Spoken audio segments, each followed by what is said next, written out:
Thank God for the series against the Dodgers because before that, this team was on the struggle bus to say the least. Welcome into Sports Live in the 215.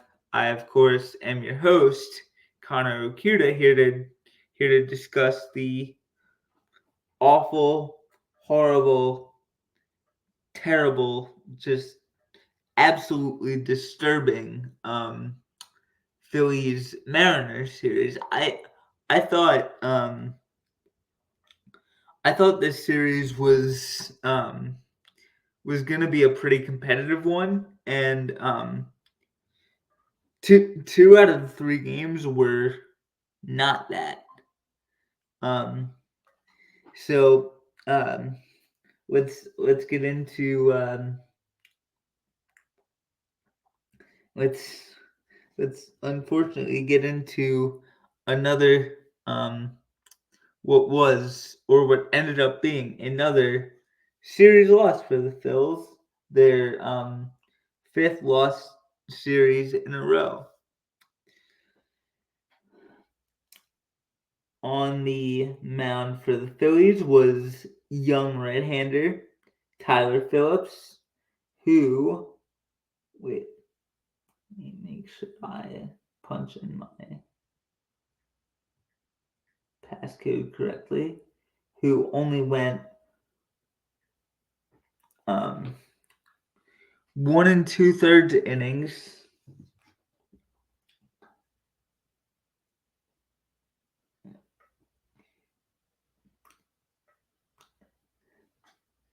allowed 5 hits, 8 earned runs, 3 walks, only struck out one, and allowed three home runs. Needless to say, um, on let me just check the day really quick. On Friday, he did not have his best stuff, and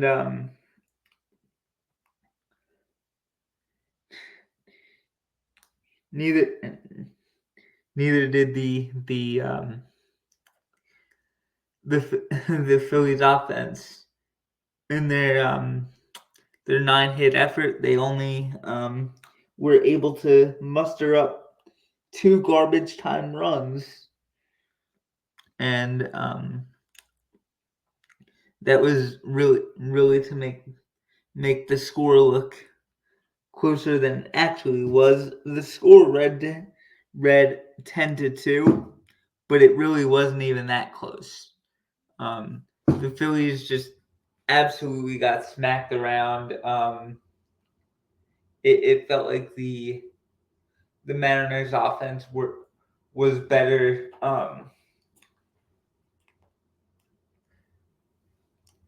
Was better in, or the Mariners team, I should say, was better in all facets of the game. Timely hitting, good pitching, solid defense. It they just really outclassed us. Let me check on let me check on Brian Woo's day. He was the starter for this the the Friday night um, the Friday night game. Let's Let me pull up his day really quickly. Ba ba ba ba ba ba ba ba.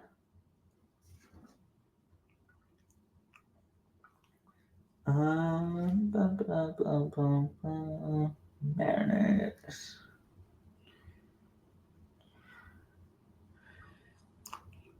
Oh yes, he was absolutely fantastic.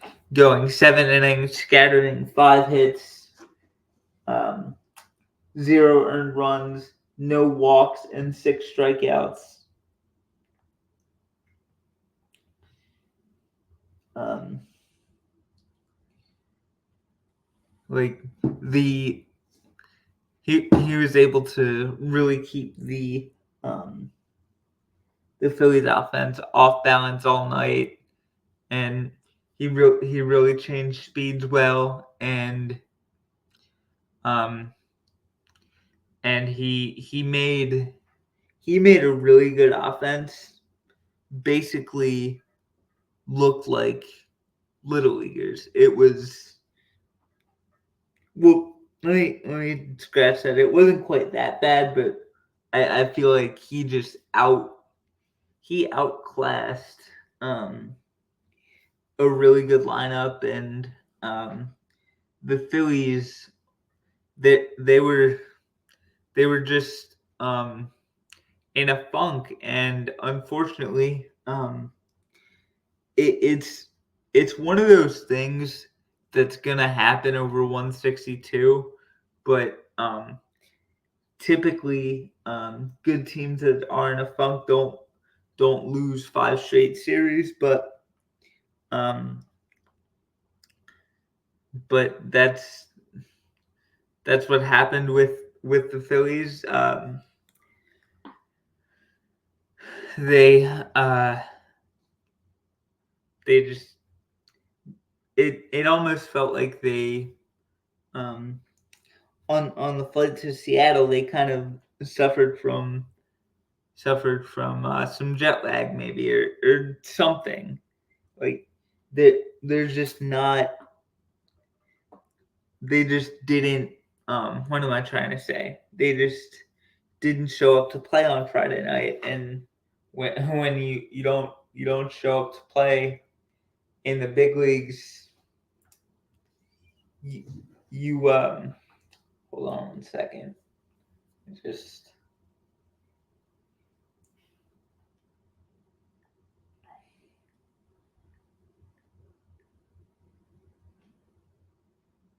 you you typically get beat by scores of 10-2, and that's unfortunately what happened to the Phillies.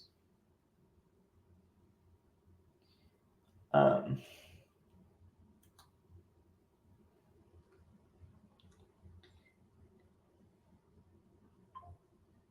and the Mariners were able to take advantage of their timely hitting, and when teams in the majors are able to do that, like 10 times out of 10, those teams are gonna win unless both teams are able to have good timely hitting, but it doesn't. It hardly ever works like that. So yeah, credit to the Mariners. They capitalized on all of our pitchers' mistakes. The only pitcher for the Phillies who I would say really showed up um, on Friday night was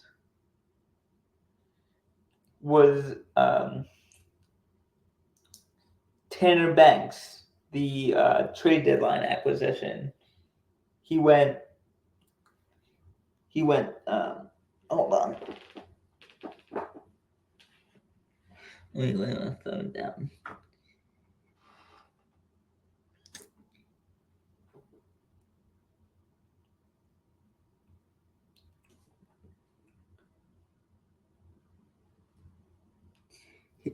He went 2 innings. Let me see. Hold on.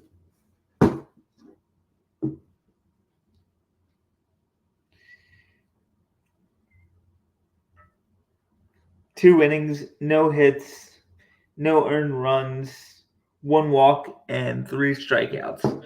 So of the Phillies pitchers on Friday night, I'd say he was the best, by far the best of the bad night.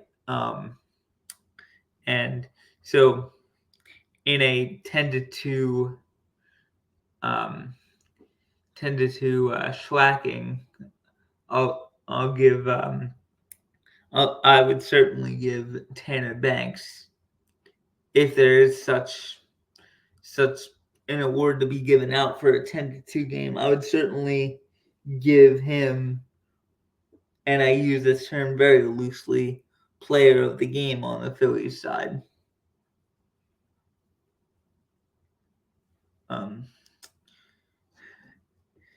however meaningless that may sound.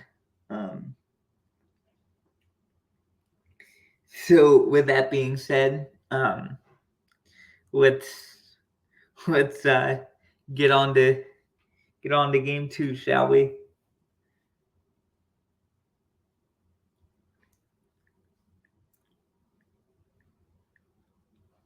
One second.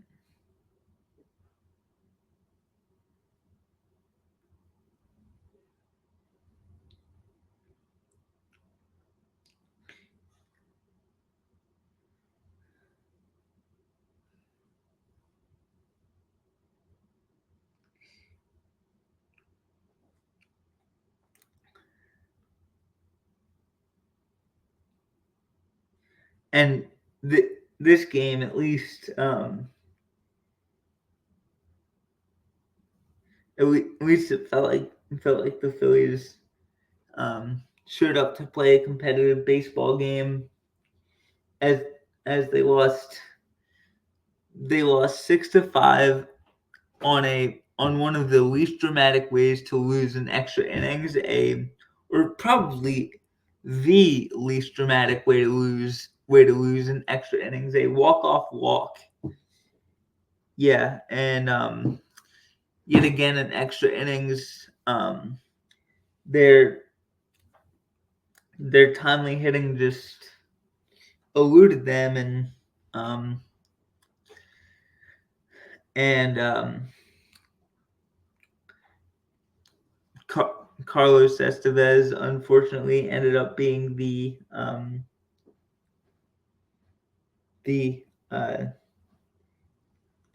GOAT for that game. Like he was the one who walked in the winning run, and it certainly wasn't great, but obviously Dave Dombrowski, Sam Fold in the front office see a lot in him, so I fully expect I fully expect Carlos Estevez to bounce back, and I want to say he was the Angels' top reliever when he was in Anaheim. So I do fully expect Estevez to have that chip on his shoulder the next time he does in fact take the ball for the Fighting Phils. So let's see how this one unfolded, shall we?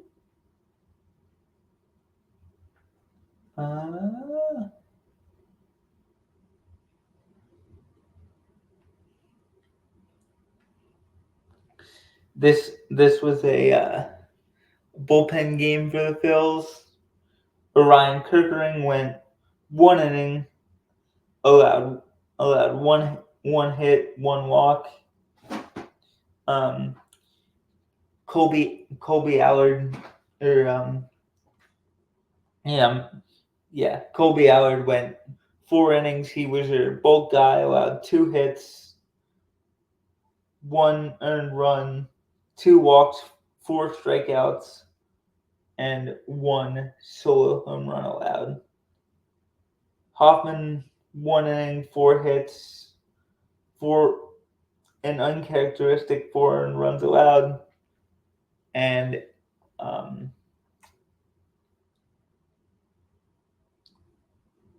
a walk and 2 strikeouts. Matt Strom, 1 inning, no hits, no walks, and he struck out 3 batters. So he struck out the side, I believe. And Jose Alvarado went 1 inning, 1 hit, no walks, no runs, and he did strike out a guy. And then Estevez went 2 innings, or he went 1 2/3 innings, allowed no hits, and the extended runner to score, 2 walks and 2 strikeouts. So again, the Phillies had a big chance with I want to say Turner, Harper, and Bohm up in the top of the 10th, but they just couldn't capitalize. And credit to Seattle, like they ended up being able to. So so you kind of move on and you go on to Game 3. Let's get to it.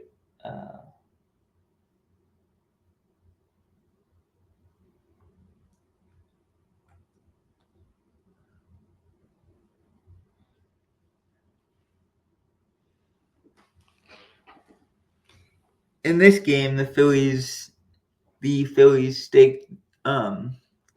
staked Zach Wheeler in the Battle of the Aces to a 1-0 lead, thanks to a Kyle Schwarber leadoff home run, and that was really all Zach Wheeler would need,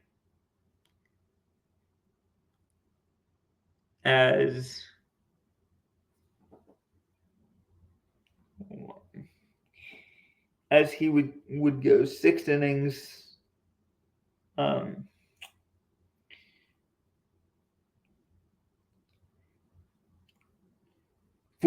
6 innings. Wait, this is the Mariners. So give me 1 second. My fault.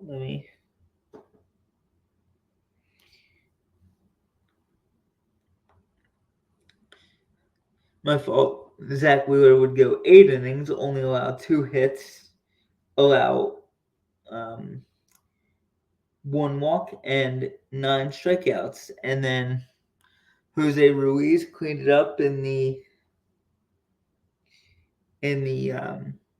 9th inning, going an inning, allowing 1 hit and 2 strikeouts. Now, for the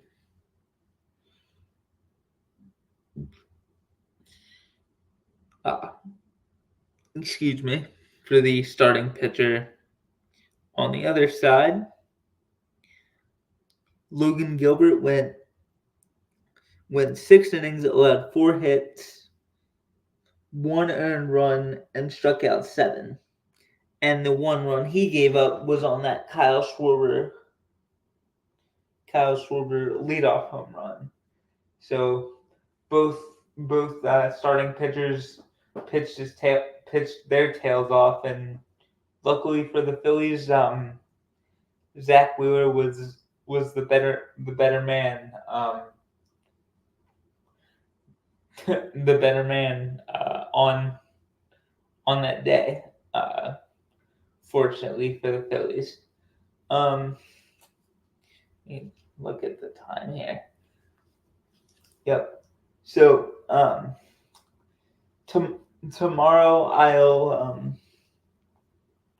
I'll do my my my Phillies Dodgers recap, and I'll do a video on the Phillies and Diamondbacks series. All right. So stay tuned for that one, guys, and I appreciate you taking the time and listening to this. This will be going up late tonight, so I appreciate you waking up and watching it. If you choose to do so, or if you choose to have Sports Live in the 215 cure your insomnia, then I'd appreciate that as well. All right. Anyway, I really appreciate you guys listening to this, and have a great night, guys. Bye.